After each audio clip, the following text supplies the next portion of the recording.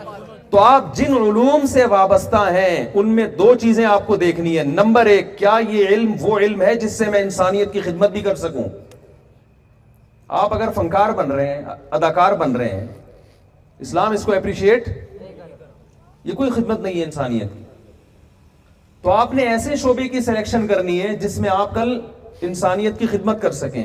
دوسری بات، اس میں آپ نے اپنی نیت ٹھیک کرنی ہے، جیسے کہ یوسف علیہ السلام نے اپنی نیت، اور اس کے بدلے میں ان کو دنیا بھی ملی، وزارت ملی، ان کو عہدہ ملا، عزت ملی، دولت ملی، پورا خاندان انہیں شفٹ کر لیا مصر میں، گاؤں سے اٹھا کے پورا خاندان آپ کا کہاں آ گیا؟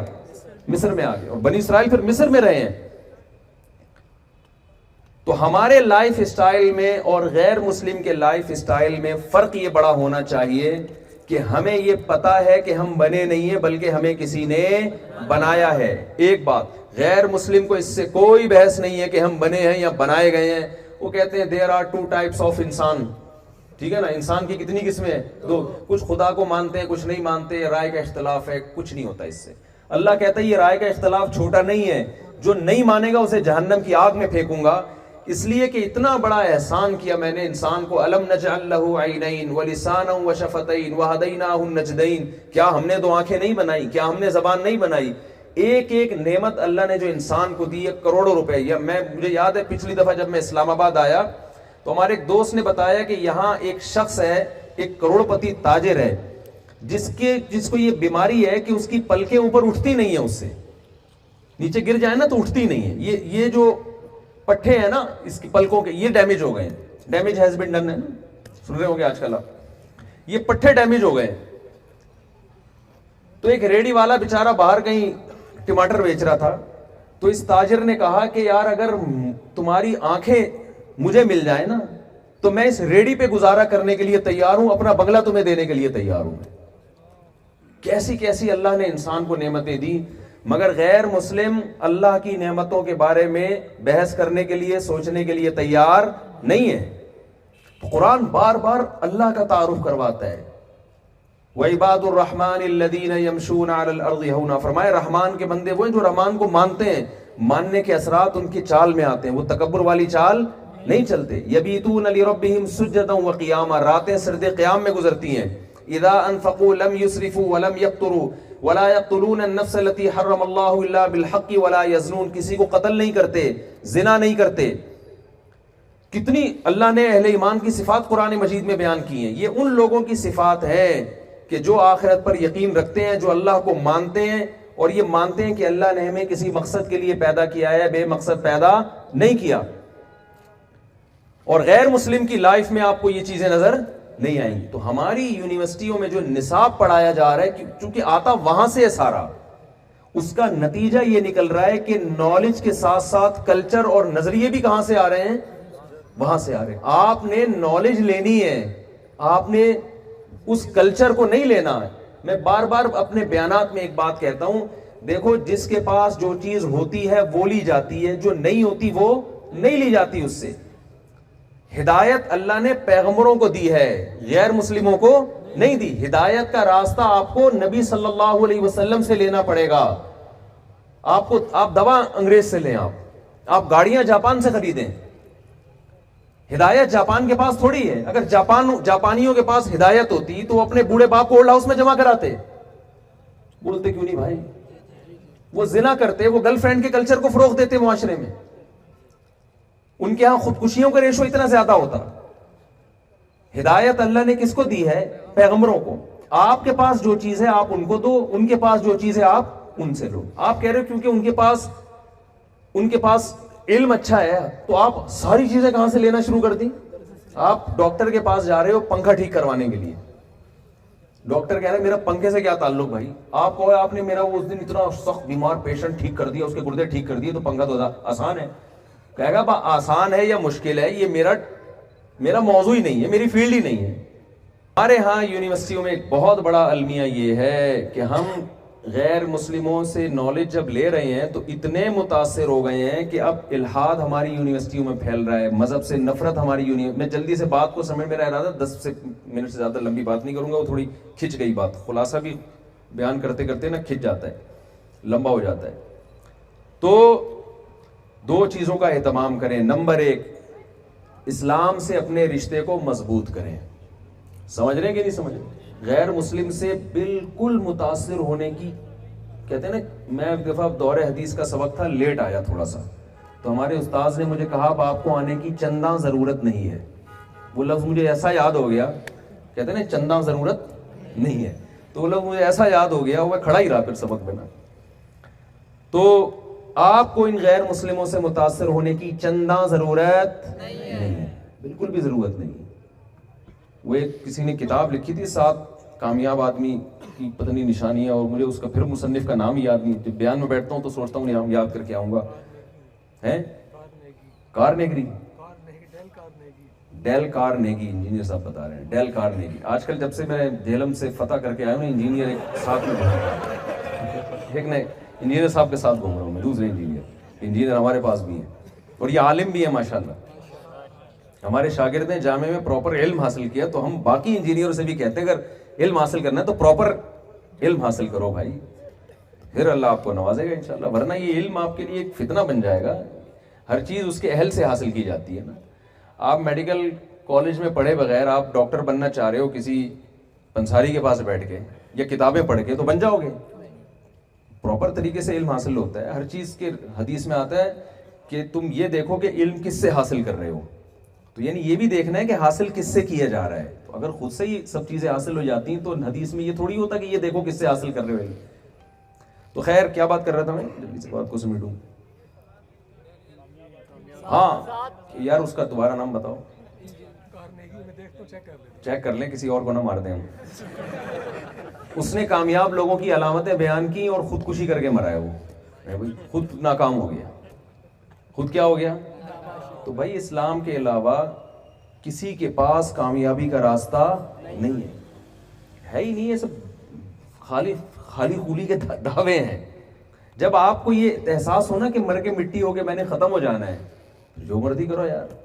پھر تو قانون کی گرفت سے بچتے ہوئے جو مرضی کر لے آدمی. موٹیویشن ملتی نہیں ہے, چھپ کے تو انسان نیکی کر نہیں سکتا الا ماشاءاللہ چند لوگوں کے سوا. تو آپ کو اسلام آپ کی دنیا بھی بنائے گا اور آپ کی آخرت بھی بنائے گا. تو بات کو میں سمیٹتا ہوں, بس میرا ارادہ نہیں تھا لمبے بیان کا, اتنا بھی ہو گیا. ایک کام کر لیں. نمبر 1, آپ نے اسلام سے اپنا رشتہ مضبوط کرنا ہے. اس پہ آپ کو احساس کمتری کا شکار نہیں ہونا ہے. ہمارے پاس بہت خاندانی چیز ہے بھائی, مذہب ہے ہمارے پاس. اور آپ کو عجیب بات بتاؤں, ہماری یونیورسٹیوں میں غیر گورے نہیں آتے. دیکھا ہے کبھی آپ نے؟ کبھی امریکہ سے ہوا چائنا میں ہوتا ہے نا, چائنا سے چنگ پونگ آئے ہوئے آپ کے یہاں علم حاصل کرنے کے لیے. چنگ پونگ والا چٹکلا سنا دوں, تھوڑے فریش ہو جائیں گے. وہ ایک آدمی کسی چائنیز سے ملنے کے لیے گیا اپنے چائنیز دوست سے, تو دیکھا کہ آکسیجن لگی ہوئی اور پائپ نیچے سے گزر رہا ہے, آکسیجن کا پائپ. تو یہ قریب گیا, جیسے ہی قریب گیا وہ چائنیز جو ہے نا زور سے کرتے مر گیا. وہ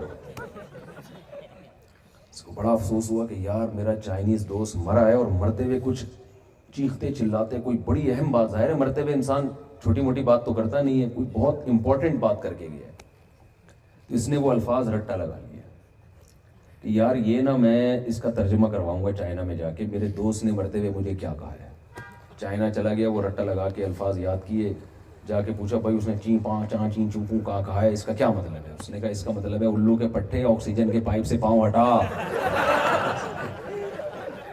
اس کا مطلب ہے الو کے پٹھے آکسیجن کے پائپ سے.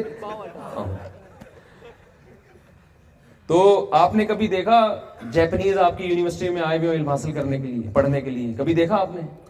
نہیں. وہ کہتے ہیں یار ہم کیوں آئے، تم آؤ نا ہمارے پاس. یہ لیکن دینی مدرسوں میں آپ کو جیپنیز نظر آئیں گے، چائنیز نظر آئیں گے، لندن کے لوگ، فرانس کے لوگ. ہمارے جامعۃ الرشید میں جنرل مشرف کے دور میں پابندی لگ گئی تھی غیر ملکیوں کے لیے، فرانسیسی بھی آتے تھے ایڈمیشن کے لیے، چائنا سے بھی آئیں گے. کیا مطلب بھائی؟ ان کو یہ احساس ہے کہ کچھ چیزیں ایسی ہیں جو ان کے پاس ہیں جو ہماری مارکیٹوں میں شارٹ ہیں. یہ وہ سمجھ رہا ہے. آپ بنوریا چلے جاؤ، بنوریا بہت سارے غیر مسلم ملیں گے آپ، سوری یعنی غیر مسلم کنٹریز سے آئے ہوئے لوگ ملیں گے آپ کو، دوسرے ملکوں کے لوگ. تو یہ تبلیغی جماعت میں آپ دیکھ لو، رائے گنج میں کہاں کہاں سے لوگ آتے ہیں، مذہبی اجتماعات میں کہاں کہاں سے لوگ آتے ہیں. اس کا مطلب بھائی ایک چیز ایسی ہے جو ہمارے پاس ہے، ان کی مارکیٹوں میں وہ چیزیں شارٹ ہیں، اور وہ آ رہے ہیں آپ سے لینے کے لیے، اور آپ کی مارکیٹوں میں ہے اور آپ کو اس کی قدر نہیں ہے. کلچر آپ کے پاس ہے، خاندانی نظام آپ کے پاس ہے، مذہب آپ کے پاس ہے، عبادت کا نظام آپ کے پاس ہے، ان کے پاس تو ہے ہی نہیں. آپ کو پتا ہے کہ ہمیں کیوں پیدا کیا گیا. آپ کسی انگریز کو بٹھا کے پوچھو تجھے کیوں بنایا گیا ہے، نہیں پتا مجھے کیوں بنایا ہے. آپ بتا سکتے ہو، دلائل سے قائل کر سکتے ہو اس کو. 2 اور 2 4 کی طرح قرآن نے یہ موضوع واضح کیا کہ ہمیں کیوں بنایا گیا.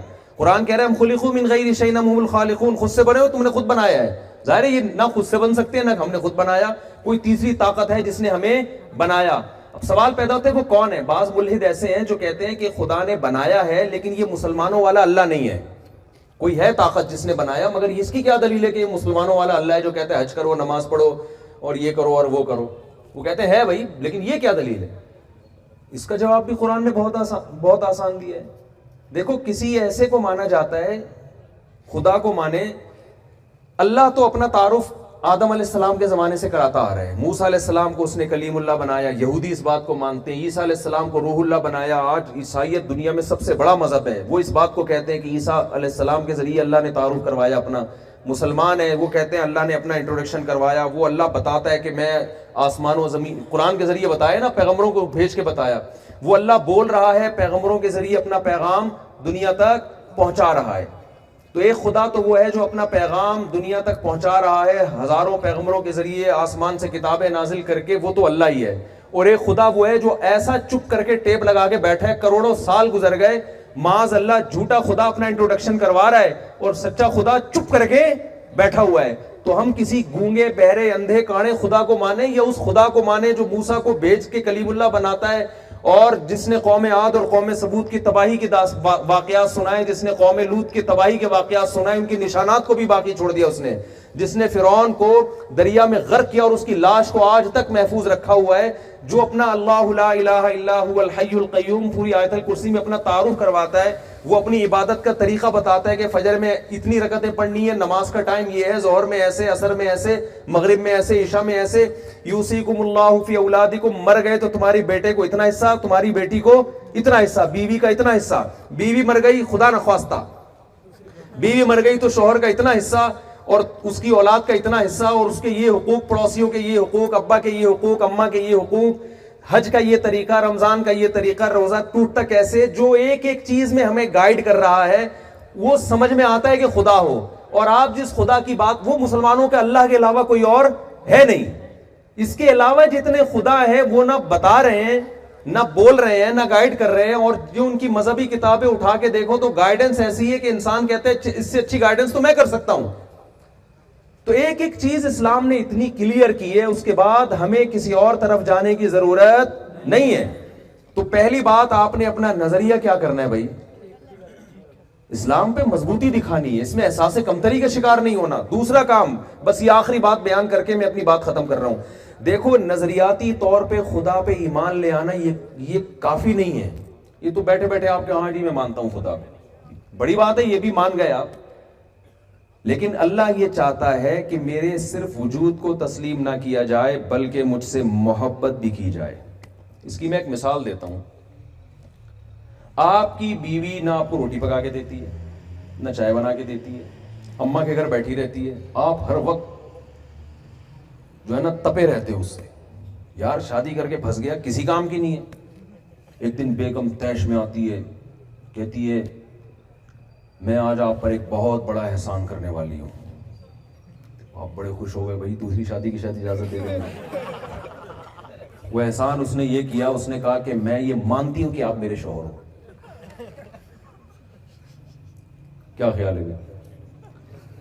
میں یہ مانتی ہوں کہ آپ میرے، اس کے لیے آپ کو نادرا کا سرٹیفکیٹ دکھانے کی ضرورت نہیں.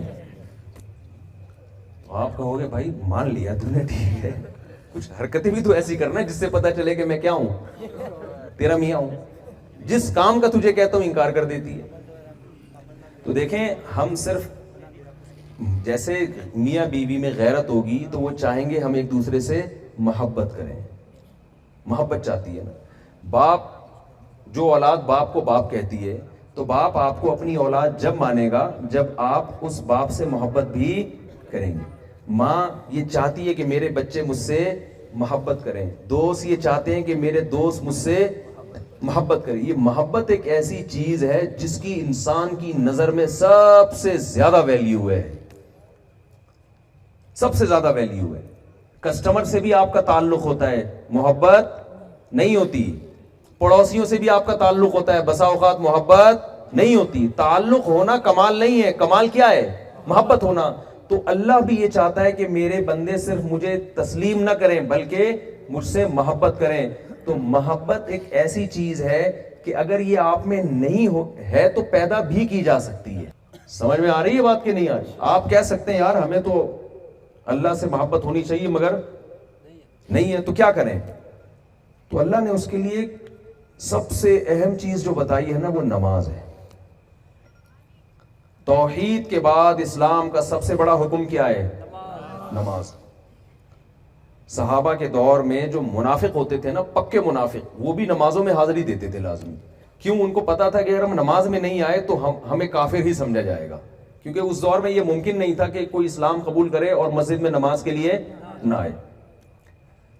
تو میں اتنی دور سفر کر کے آیا ہوں. اگر اتنا ہم سب مل جل کے عزم کر لیں اس سفر کا، مسلمان تو آپ پہلے سے ہیں الحمدللہ، تبھی تو آئے نا، اللہ کو تو مانتے ہیں. وہ تو میں نے اس لیے پوری تمہید بیان کر دی تاکہ کوئی آپ کے ایمان پہ ڈاکہ نہ ڈالے. کیونکہ کراچی میں تو، لاہور میں یہ بہت ہو رہا ہے، یونیورسٹیوں میں ایتھیزم اور اسلام کے خلاف ماحول بہت بنایا جا رہا ہے. یہاں کا مجھے نہیں پتا اسلام آباد کی کیا رپورٹ ہے. تو یہ تو میں نے اس لیے کہ آپ ماشاءاللہ پہلے سے مسلم ہیں اور کیا ہو جائیں، پکے ہو جائیں، کوئی آپ کے ایمان پہ ڈاکہ نہ ڈال سکے. تو پریکٹیکلی مسلمان بننے کے لیے سب سے پہلا کام آپ کو کیا کرنا پڑے گا؟ نماز. تو کیا خیال ہے بھائی، عزم کر لیں کہ آئندہ زندگی میں کچھ بھی ہو جائے کسی قیمت پہ نماز قضا نہیں ہونے دیں.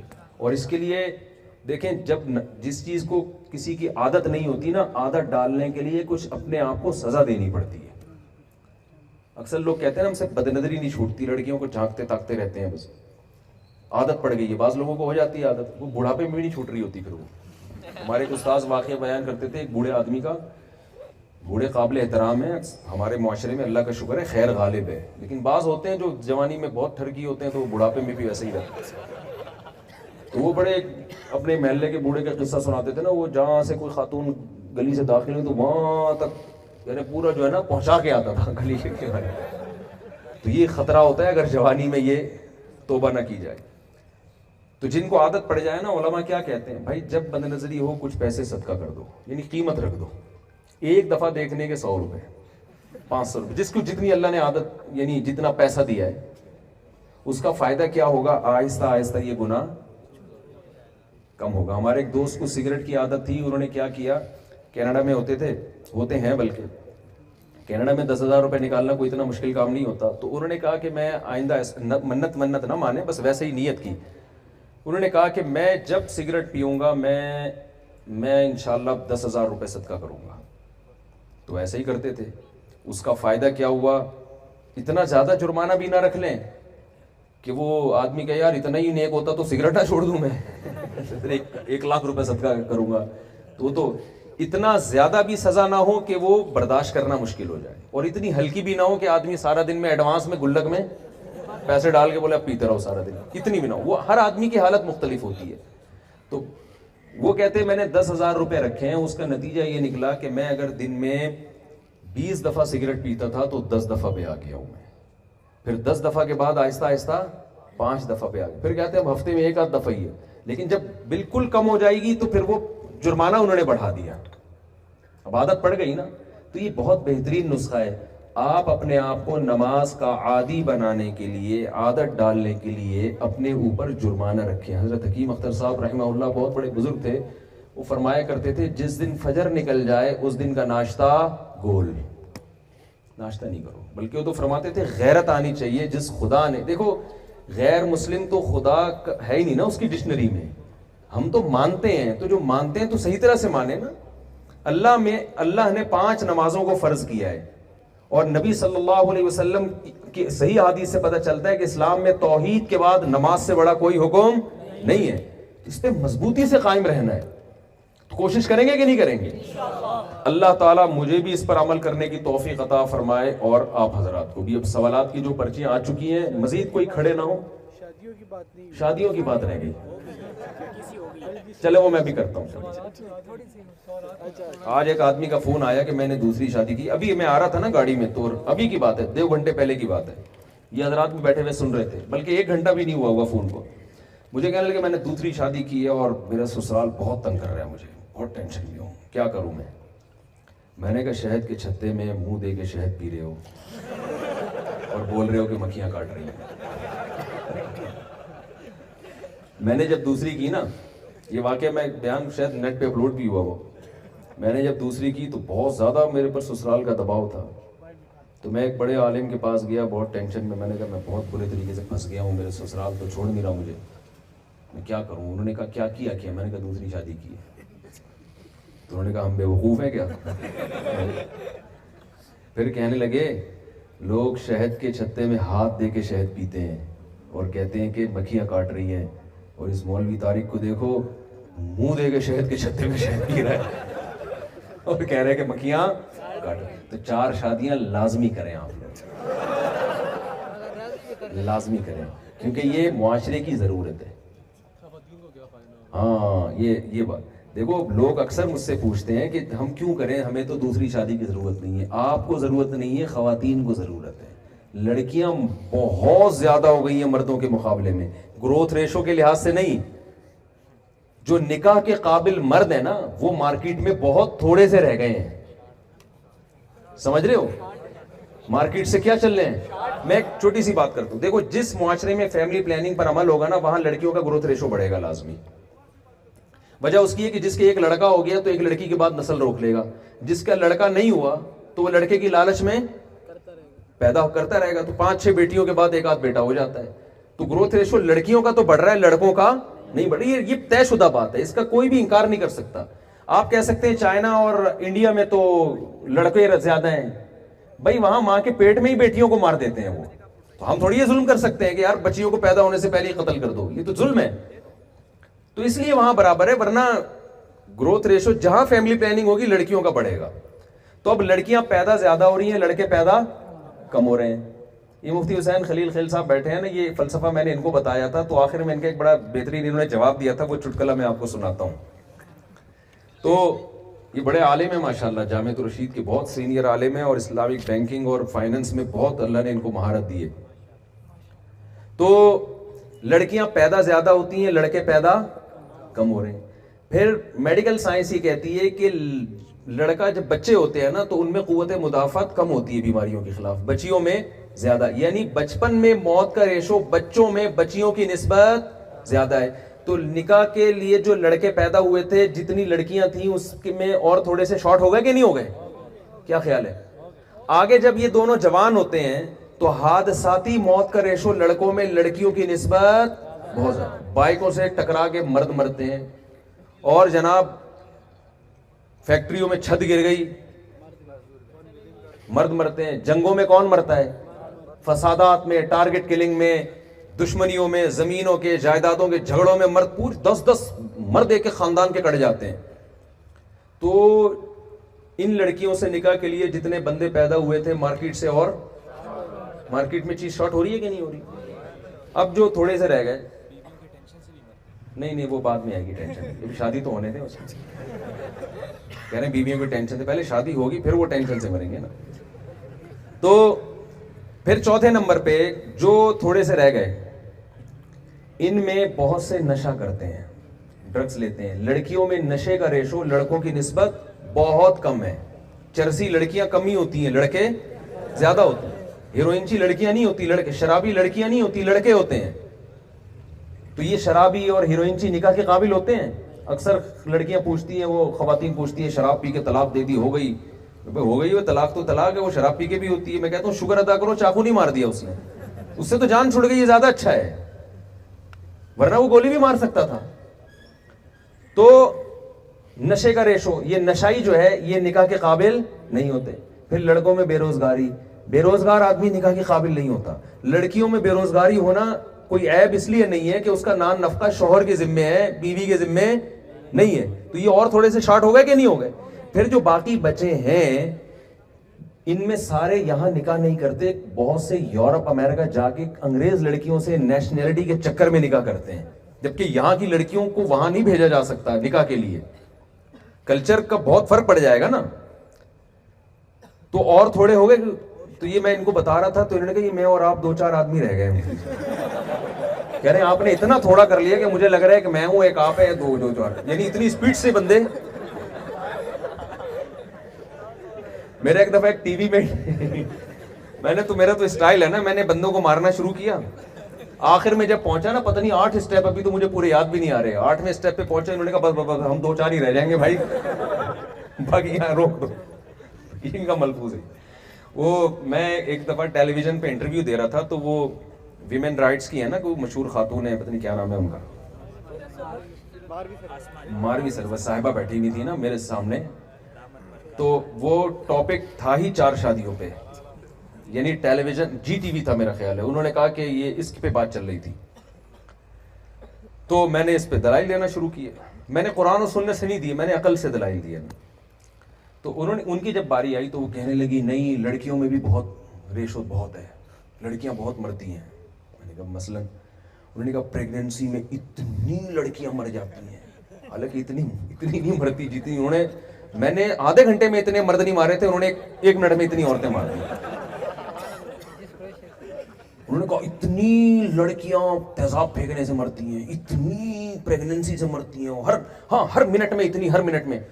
مجھے مذاق سوچا، میں نے کیا نہیں، میں نے وہ لائیو چل رہا تھا، مذاق سوچا، میں نے کہا یار کال کر کے میں گھر والوں کی خیریت معلوم کریں کہ ہمارے گھر میں سب خواتین زندہ ہیں یا نہیں ہیں، کیونکہ اتنی، میں نے کہا آپ اتنی اسپیڈ سے خواتین کو مار رہی ہیں کہ مجھے فکر لگ گئی ہے میں گھر فون کر کے پوچھوں یار ہمارے گھر میں بھی کوئی مرا تو نہیں، تھوڑا ہاتھ، یعنی میرا ان کا مقصد تھا کہ اتنی بھی اسپیڈ نہیں ہے جتنی آپ نے بنا دی۔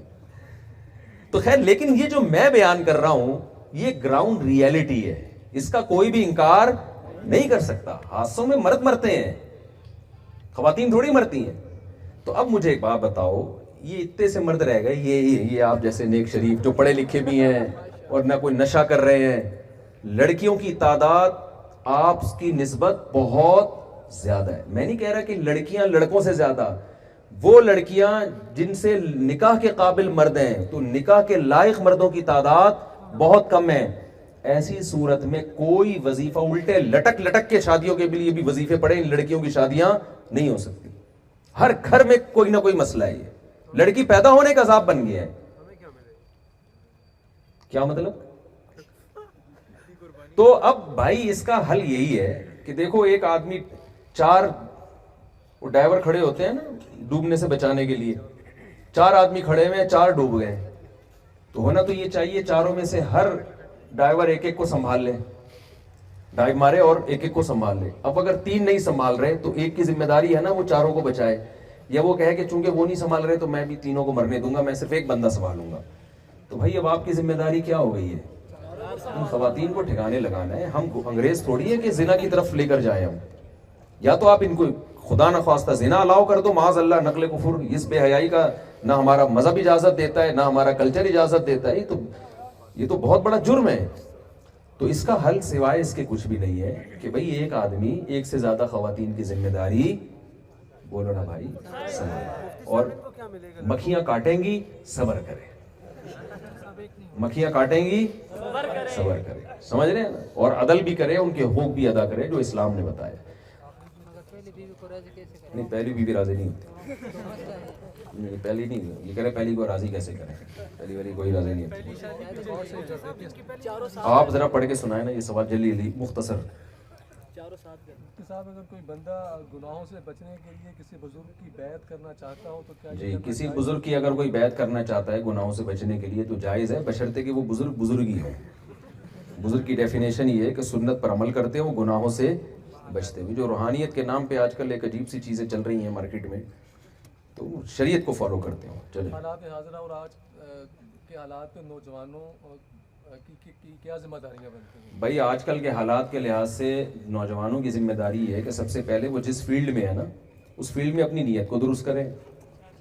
میں لاہور کے اکثر واقعہ بتاتا ہوں، ایک صاحب نے کہا سپریم کورٹ کے جج نے غیر شرعی فیصلہ کیا ہے، تو آپ سپریم کورٹ کے جج کے خلاف بیان دیں۔ میں نے کہا میں بیان دوں گا اندر ہو جاؤں گا۔ آپ کے کتنے بچے ہیں؟ انہوں نے کہا 4۔ میں نے کہا آپ چاروں کو ارادہ کرو سپریم کورٹ کا جج بناؤ گے، اور پہلے سے ان کی ٹریننگ شروع کر دو۔ جب آپ جیسے سینکڑوں لوگ یہ ارادہ کریں گے تو ایک نہ ایک اچھا جج، ابھی بھی بہت اچھے ہیں لیکن اور اچھا آ جائے گا۔ ٹھیک ہے، چلے آگے۔ تو آپ جو جس فیلڈ میں ہے نا اس میں نیت اچھی کریں۔ جی، ہر فرقہ دوسرے کو گمراہ کہتا ہے اور بدقسمتی سے یوٹیوب سے ہم معلومات حاصل کرتے ہیں۔ جی، رہنمائی فرمائے کس کو سنا جائے؟ یہ بہت اہم سوال ہے۔ لوگ پوچھتے ہیں ہر فرقہ دوسرے کو گمراہ کہتا ہے، ہم کہاں جائیں؟ تو یہ تو ایسا ہی ہوگا، ہر مذہب دوسرے مذہب کو غلط کہتا ہے نا، تو ہم کہاں جائیں؟ تو کہاں گئے ہم؟ بھائی صحیح مذہب کو فالو کیا ہم نے۔ تو ہر فرقہ اگر دوسرے فرقے کو غلط کہہ رہا ہے تو آپ دیکھو ان میں کون غلط ہے اور کون صحیح ہے۔ یہ تو نہیں کہ دونوں ہی غلط ہیں۔ دو آدمی لڑ رہے ہیں، ایک نے پہل کر کے مکہ مارا، دوسرا بچانے کے لیے مکہ مار رہے ہیں، آپ کو دونوں غلط ہیں، دونوں لڑ رہے ہیں۔ بھائی ایک دفاع میں لڑ رہا ہوگا، یہ زبان، یہ نا لوگوں کی زبان پر یہ جملہ ہے سب مولوی آپس میں لڑ رہے ہیں۔ بھائی کچھ دفاع میں لڑ رہے ہوتے ہیں۔ جب آپ کسی کے بزرگوں کا نام لے لے کے ان کی توہین کرو گے، اسلام کے بنیادی اور بیسک عقائد کا آپ انکار کرو گے تو علماء جواب تو دیں گے نا۔ تو اس میں آپ کی یہ ذمہ داری نہیں ہے کہ سب غلط ہے، آپ کی ذمہ داری ہے کہ جو حق پر ہے اس کا آپ نے ساتھ دینا ہے۔ باقی یہ لڑائی چلتی رہے گی قیامت تک، یہ تو حق اور باطل کی لڑائی قیامت تک چلے گی۔ یہ آپ یہ نہ توقع رکھیں کہ بالکل امن و امان آ جائے گا، یہ تو حضرت عیسیٰ علیہ السلام جب نازل ہوں گے تبھی ہوگا۔ یہ پھر سارے فرقے تلوار کی زور سے اس وقت ختم ہوں گے، ابھی تلوار کی طاقت سے ختم نہیں ہو سکتے۔ ابھی یہی ہے کہ آپ کو جو حق لگتا ہے آپ اس کا ساتھ دیں، اور جو باطل لگتا ہے آپ دلائل کی دنیا میں اس کا جواب دیں۔ بس اس سے آگے آپ کو بڑھنے کی ضرورت نہیں ہے۔ چھوڑ دیں، یہ اللہ کا کام ہے، کون صحیح کون غلط، یہ اللہ آپ سے، آپ اگر صحیح کو فالو کریں گے آپ کی بخشش ہو جائے گی۔ یہ جو کہتے ہیں نا اسلام میں فرقہ نہیں ہے، 73 فرقے بنیں گے اسلام میں، 73 فرقے بنیں گے، تو انہی میں دیکھنا ہے کون صحیح ہے کون غلط ہے۔ جی، آپ 4 شادیوں پہ زور دیتے ہیں تو جو اسٹوڈنٹس گھروں سے دور رہ رہے ہیں وہ کس طرح اس پہ عمل کریں؟ کہہ رہے ہیں بھئی آپ 4 شادیوں پہ زور دیتے ہیں، جو اسٹوڈنٹ گھروں سے دور رہ رہے ہیں وہ گھر بنا لیں اپنا، ان کو زیادہ ضرورت ہے، شادی کر لیں ان کا گھر بن جائے، پیسہ ہی نہیں ہے۔ کوئی ایسا رشتہ تلاش کر لے جو فری میں نکاح کر لے، پھر بھی نہیں ملتا تو پھر روزے رکھیں کثرت سے، اور زبردستی گن پوائنٹ پہ تو ہوتی نہیں ہے نا شادی۔ جی، اسلام سائنس کے علم کے بارے میں کیا کہتا ہے؟ اسلام سائنس کے علم کے بارے میں کیا کہتا ہے؟ اسلام بہت فضیلت بیان کرتا ہے، کسی کی جان بچانا ایسے جیسے تمام انسانوں کی۔ تو میڈیکل سائنس پڑھ کے جب آپ ڈاکٹر بنتے ہو تو ہزاروں کی جان بچاتے ہو نا، اسلام اصول بیان کرتا ہے۔ نبی نے فرمایا جس نے درخت لگایا جب تک چرند پرند بھی کھاتے رہیں گے قیامت تک اس کو ثواب ملے گا۔ تو جو زرعی یونیورسٹی میں جا کے زراعت کی پیداوار میں اضافے کا ذریعہ بنتا ہے، وہ تو کروڑوں لوگوں کے کھانے پینے کا ذریعہ بنے گا نا، تو وہ کتنا ثواب حاصل کرے گا۔ تو اسلام اصول اور ضابطے بیان کرتا ہے۔ جی، کیا اسلام میں فوٹو ایڈیٹنگ کا کام جائز ہے یا نہ؟ ڈیجیٹل تصویر جائز ہے، باقی یہ جو آپ نے پرنٹڈ تصویر لگائی ہوئی ہے نا، یہ بلا ضرورت شدیدہ یہ نہ لگایا کریں۔ ہم بہت سے دوست شادی شدہ ہیں لیکن گھروں سے دور ہیں، جی، ایک ماہ بعد گھر جانے کو دل کرتا ہے پر جا نہیں سکتے، کیا کریں؟ کہہ رہے ہیں ہم شادی شدہ ہیں، گھروں سے دور جاب کر رہے ہیں یا پڑھ رہے ہیں، 1 مہینے بعد گھر جانے کا دل کرتا ہے، جا نہیں سکتے، تو کیا کریں؟ یہ آپ کے گھریلو مسائل تو میں حل نہیں کر سکتا یہاں پہ۔ آپ کہہ رہے ہیں میرے پاس پراٹھے کے پیسے نہیں ہیں، صبح پراٹھے کھانے کا دل کرتا ہے، تو کیا کریں؟ اب یہ مسائل کا ڈسکو نہیں